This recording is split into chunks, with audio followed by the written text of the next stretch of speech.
Episode start होती है और हमें लुआ फेंग को दिखाया जाता है। लुआ फेंग उस चिप को चेक करती है तो उसे पता चलता है कि ये कोई ऑक्शन की डिटेल होती है और उस ऑक्शन में बहुत सारे रेयर ट्रेजर ऑक्शन होने वाली थी। ये देखकर वो बाता मैक्स को कहती है कि हमें उस ऑक्शन में चलना चाहिए। तो वो बाता कहती है कि जब हमने बहुत सारे यूनिवर्सल कॉइन को बैंक में जमा किए थे तब हमारे पास 2 ऑक्शन की इन्विटेशन आई हुई है। ये उन्हीं दोनों ऑक्शन में से किसी एक की है। तो वो बाता कहती है कि हमें उस ऑक्शन से बहुत सारे रेयर ट्रेजर मिल सकती है जिसके कारण हमारी पावर बहुत ज्यादा बढ़ जाएगी। ये बात सुनकर लुआ फेंग, हंग और लीशन बहुत ज्यादा खुश हो जाती है। तभी हमें लुआ फेंग और बोआता को दिखाया जाता है। वो दोनों उस ऑक्शन में आ चुके होते हैं। तभी उस ऑक्शन में धीरे धीरे और भी लोग आने लगते हैं। तभी बोआता लुआ फेंग को बताती है कि यहाँ पर जियानवू किंगडम की सबसे पैसे वाले लोग आते हैं। तभी उस ऑक्शन का होस्ट आ जाती है और अपनी बॉडी से एक होलोग्राम इमेज बनाने लगती है ताकि दूर बैठे लोग भी उसे आराम से देख सके। तभी वो होस्ट उन सबका वहाँ पर वेलकम करती है। तभी हमें लुआ फेंग को दिखाया जाता है जो कि अपनी बैंक बैलेंस को चेक कर रही होती है। तभी हमें लुआ फेंग की बैंक बैलेंस को दिखाया जाता है। उसके पास 4.3 ट्रिलियन यूनिवर्सल कॉइन होती है। तभी लुआ फेंग कहती है कि मैं यहाँ से बहुत सारी चीज खरीद कर लूंगा, लेकिन यहाँ पर बोआता उसे मना करती है। लेकिन इसके बारे में लुआ फेंग को कुछ भी समझ में नहीं आता। तभी वो ऑक्शन की पहली आइटम को दिखाती है जो कि एक स्टार होती है जिसके अंदर 68 गैलेक्सी होती है और ये स्टार पहले किसी इमोर्टल की हुआ करती थी जो कि अभी मर चुकी होती है। उस आइटम को देखकर लुआ फेंग और सभी लोग वहाँ पर हैरान हो जाते हैं। तभी वो होस्ट इस आइटम की प्राइस बताती है जो कि 300 युआन होती है। ये बात सुनकर लुआ फेंग कहती है कि ये तो एक नई करेंसी है। तभी वो आता लुआ फेंग को कहती है कि 1 युआन की मतलब 1 ट्रिलियन यूनिवर्सल कॉइन होती है। इसका मतलब हमारे पास 4.3 युआन कॉइन है। ये बात सुनकर लुआ फेंग को चक्कर आने लगती है। लुआ फेंग कहती है कि फर्स्ट आइटम की कीमत मेरी बजट से बाहर है, पता नहीं मैं यहाँ से कुछ खरीद पाऊंगा कि भी नहीं। तभी वो आता कहती है कि इसीलिए हमें सबसे पहले एक प्लान बनाना चाहिए और इसी कारण से मैंने तुम्हारे लिए इस ऑक्शन से कुछ आइटम चुन लिए है। तभी वो आता लुआ फेंग को उन आइटम को दिखाने लगती है। तभी हमें फर्स्ट आइटम को दिखाया जाता है जो कि एक गॉडली वेपन रॉड होती है जिसका प्राइस 0.5 युआन कॉइन होती है। तभी हमें सेकंड आइटम को दिखाया जाता है जो कि एक मौसा क्लान की बॉडी होती है और इसका प्राइस 1 युआन कॉइन होती है। और तीसरा आइटम एक फ्रूट होती है जिसका प्राइस 0.1 युआन कॉइन होती है। तभी लुआ फेंग सबसे पहले गॉडली वेपन रॉड के बारे में पूछती है। तभी वो बाता कहती है कि ये एक तरह की वेपन है जिसे 9 गॉड वेपन कहते हैं क्योंकि इसका 9 फॉर्म होती है और इसे स्पिरिचुअल पावर से कंट्रोल किया जाता है। साथ ही इस वेपन को डार्क और गोल्ड से बनाया गया है, इसीलिए तुम इसका फास्ट फॉर्म ही सीख जाओगे तो तुम्हें स्टार लेवल पर कोई भी नहीं हरा पाएगा। अब बता लुआ फेंग को एक एक करके उसके सारे फॉर्म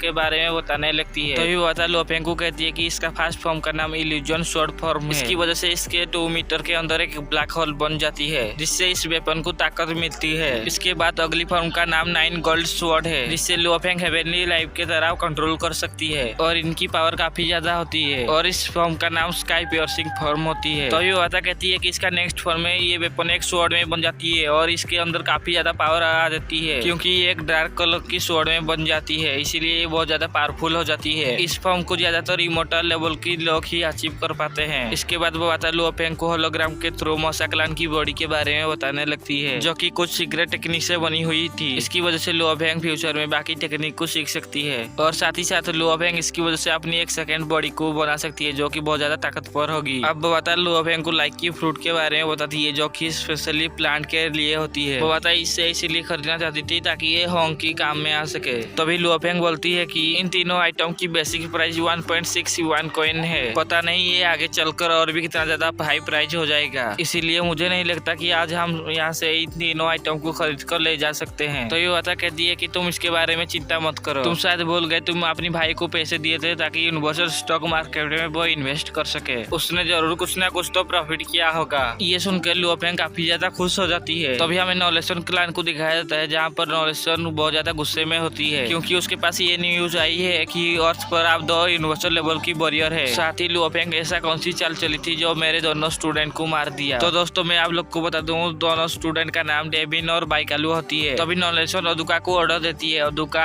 9th प्रिंस के पास वीडियो कॉल करने लगती है। तभी बात करने से पहले ही 9th प्रिंस उसे कहती है कि अगर तुम अर्थ के बारे में बात करना चाहती हो तो अपनी एनर्जी वेस्ट मत करो। इस मैटर में नॉलेसन का बहुत ज्यादा सफर कर चुकी है, इसीलिए मुझे नहीं लगता कि तुम्हारे पास और कोई ऑप्शन होगा, इसीलिए तुम मेरे पास आए हो। ये सुनकर नॉलेसन कहती है कि मेरे पास अभी भी एक ऑप्शन है, इसके लिए मुझे तुम्हारी हेल्प चाहिए और मुझे पता है कि तुम मेरी हेल्प करोगे क्योंकि लुआ फेंग ने तुम्हारी बहुत ज्यादा नुकसान की है और साथ ही साथ तुम्हारी बहुत सारे लोगों को भी मार दिया है। तभी हमें ऑक्शन का सीन दिखाया था। वो होस्ट एक C3 लेजर गन को दिखाती है और इसका प्राइस तेजी से बढ़ रही होती है, लेकिन लुआ फेंग अपनी आइटम के लिए बहुत बहुत ज्यादा टेंशन में होती है। तभी वो लेजर गन किसी ने खरीद लेती है। तभी वो होस्ट गोल्डी डिसेंडेंट आर्मामेंट को दिखाती है जो कि लॉन्ग रोड होती है। इसे देखकर बहुत सारे लोग काफी ज्यादा खुश हो जाते हैं और लगातार उसके ऊपर बीट करने लगते हैं, जिसकी वजह से इसका प्राइस 3.4 युआन कॉइन हो जाती है। और लुओफेंग भी दौड़ते दौड़ते 3.6 युआन कॉइन की बेट लगा देती है, जिसकी वजह से कोई भी लोग इसके ऊपर को बेट नहीं लगाते हैं क्योंकि इसका प्राइस बहुत ज्यादा हाई होती है। और ये गोल्डी डिसेंडेंट आर्मामेंट अब लुओफेंग की हो जाती है, जिसकी वजह से लुओफेंग बहुत ज्यादा खुश होती है। तभी वो होस्ट नेक्स्ट आइटम मोसा क्लान की स्किन को दिखाती है, जिसे देखकर वो बात कहती है कि हमारे पास 0.4 युआन कॉइन है और बाकी कॉइन तुम्हारे भाई के पास है। ये सुनकर लुओफेंग अपने भाई को कॉल करती है और कहती है कि मुझे जल्दी से पैसे चाहिए। तभी लुओफेंग का भाई कहती है कि मेरे पास 3 युआन कॉइन हो चुकी है। अभी भी स्टॉक मार्केट बहुत ज्यादा तेजी से ऊपर जा रही है, इसीलिए तुम्हें थोड़ा इंतजार करना होगा। इधर वो बैटिंग बढ़ते बढ़ते 2.5 युआन कॉइन पहुंच जाती है, इसकी वजह से लुओफेंग को बहुत ज्यादा चिंता हो रही थी। तभी लुओफेंग का भाई अपनी शेयर को सेल कर देती है, जिसकी वजह से उसे 4.2 युआन कॉइन मिल गई होती है और वो ये सारे के सारे पैसे जल्दी से लुओफेंग के पास ट्रांसफर कर देती है। ये देखकर वो बता लुओफेंग को कहती है कि इतना प्रॉफिट तो मैंने कभी भी सोचा नहीं था, तुम्हारा भाई तो सच में स्टॉक मार्केट का गॉड है। तभी वो बता अपनी शेयर देखती है, जिसे देखकर वो बहुत ज्यादा उदास हो जाती है क्योंकि उसका शेयर बहुत ज्यादा डूब गई होती है। अब लुओफेंग 3.9 युआन कॉइन की बेट लगा देती है, जिसकी वजह से दूसरे लोग इसके ऊपर बेट नहीं लगाते और ये लुओफेंग की हो जाती है। तभी हमें लुओफेंग की भाई को दिखाया जाता है, जिसके पास उसकी वाइफ आ गई होती है और उसे डांटने लगती है क्योंकि वो खाना खाने के लिए नहीं आ रही थी, क्योंकि वो बहुत देर से उसे आवाज दे रही होती है। तभी लुओफेंग उस फ्रूट को भी खरीद लेती है क्योंकि उसका कीमत बहुत ज्यादा नहीं बढ़ी हुई होती है। तभी हमें लुओफेंग को दिखाया जाता है जो अपनी सारी आइटम लेकर वापस जा रही होती है। तभी लुओफेंग के पास एक कॉल आती है, जब वो उठाती है तो तभी एक बंदा उसे कहती है कि मैं वही पर्सन हूँ जो आपसे पैसे लेकर आपको अर्थ की ओनरशिप दी थी। जिस पर लुओफेंग कहती है कि हाँ मैंने तुम्हें पहचान लिया है। तभी वो बंदा कहती है कि पहले तो मैं सोच रहा था इतने पैसे लेकर मैं कहीं चला जाऊंगा, लेकिन उससे पहले ही मेरी सुपीरियर की इस डील के ऊपर नजर पड़ गई है और वो आपकी और नॉलेशन की बातचीत कराने के लिए तैयारी कर रही है ताकि नॉलेशन को अर्थ की ओनरशिप मिल जाए। और वो लोग मुझसे पूछताछ भी कर रहे हैं, इसके लिए आपको मेरी मदद करनी ही होगी। तभी लुओफेंग कहने लगती है कि आखिर ये सब अचानक से कैसे हो सकती है, क्या तुम्हें इसके पीछे का रीजन पता है। तभी वो बंदा कहती है कि कुछ दिन पहले मेरे सुपीरियर के पास कुछ लोग आए थे और मुझे पता चला कि उन लोगों को 9th प्रिंस ने भेजा था। ये सब जानकर लुओफेंग अपनी सारी टीम मेंबर के पास आ जाती है और उनके साथ डिस्कस करने लगती है। तभी लुओफेंग कहती है कि जब नॉलेशन का प्लान पहले हो गया तो वो 9th प्रिंस के साथ हाथ मिलाकर ये चाल चली है जिसमें वो हमारे साथ बातचीत करेगा। बातचीत तो एक बहाना है, सभी लोग उसे ही सपोर्ट करेंगे, लेकिन हम बातचीत से पीछे नहीं हट सकते क्योंकि हाइलेशन किंगडम हमारे ऊपर प्रेशर बनाएगा। तभी हम कहती है कि इस बार 9th प्रिंस बीच में आ गई, जिसकी वजह से हमारे ऊपर पहले से ही बहुत ज्यादा खतरा हो चुकी है। तभी लुओफेंग कहती है कि क्यों ना हम 9th प्रिंस से भी ज्यादा ताकतवर लोगों को मदद मांगे। तभी वो आता कहती है कि क्या तुम 5 मेजर ऑर्गेनाइजेशन से मदद मांगोगे, लेकिन मुझे नहीं लगता है कि ये प्लान काम करेगा क्योंकि एक छोटे से प्लानेट के लिए वो लोग मदद नहीं करेंगे। इस पर मिस्टर हु कहते हैं कि हम इस प्लान को ट्राई करके देख सकते हैं क्योंकि वर्चुअल यूनिवर्स कंपनी एक ग्रैंड पार्टी को होल्ड करती है। इस पर कई सारे क्लान के मेंबर आते हैं और हम वहाँ किसी से मदद लेने की सोच सकते हैं। ये सुनकर वो बात कहती है कि तुम ठीक कह रहे हो, लेकिन वहाँ पर कुछ ताकतवर ही लोग आ सकते हैं और उसके बाद उनको प्रोटेक्शन भी दी जाती है, लेकिन इसकी चांसेस बहुत ज्यादा कम है। लेकिन अगर तुम्हें प्रोटेक्शन मिल गई तो हाइलेशन किंगडम भी तुम्हारा कुछ नहीं बिगाड़ सकते हैं। तो लिसन कहती है कि इसकी मदद से हम अर्थ को प्रोटेक्शन कर सकते हैं और साथ ही साथ हम पावरफुल भी हो सकते हैं, इसीलिए हम ये पार्टी मिस नहीं कर सकते। इसके बाद लिसन पूछती है कि ये पार्टी कितने सालों के बाद होने वाली है। तभी वो बात कहती है कि लगभग 2 सालों के बाद। तभी लुओफेंग कहती है कि तब तक के लिए हमें इन लोगों को बातचीत में उत्साही रखना होगा, साथ ही हमारी ट्रेनिंग भी चालू रखनी चाहिए। अब लुओफेंग उस फ्रूट को हॉन्ग को दे देती है, जिसकी वजह से हॉन्ग उसकी वजह से अपनी मोइरबाइन को बड़ा करने लगती है और उसके साथ कल्टीवेशन करने लगती है। तभी लुओफेंग अपनी मोसा क्लान की बॉडी से अपनी एक क्लोन बनाने लगती है। तभी वो मोसा क्लान की स्किन एक एग में बदल जाती है। तभी लुओफेंग अपनी गोल्डी डिसेंडेंट आर्मामेंट से प्रैक्टिस करने लगती है, साथ ही मिस्टर वु लिसान की भी ट्रेनिंग करा रही होती है। और इसी के साथ ये वीडियो भी यहीं पर खत्म होती है। वीडियो पसंद आए तो वीडियो को लाइक करने के साथ साथ चैनल को सब्सक्राइब कर देना। तो मिलते हैं नेक्स्ट वीडियो में, तब तक के लिए।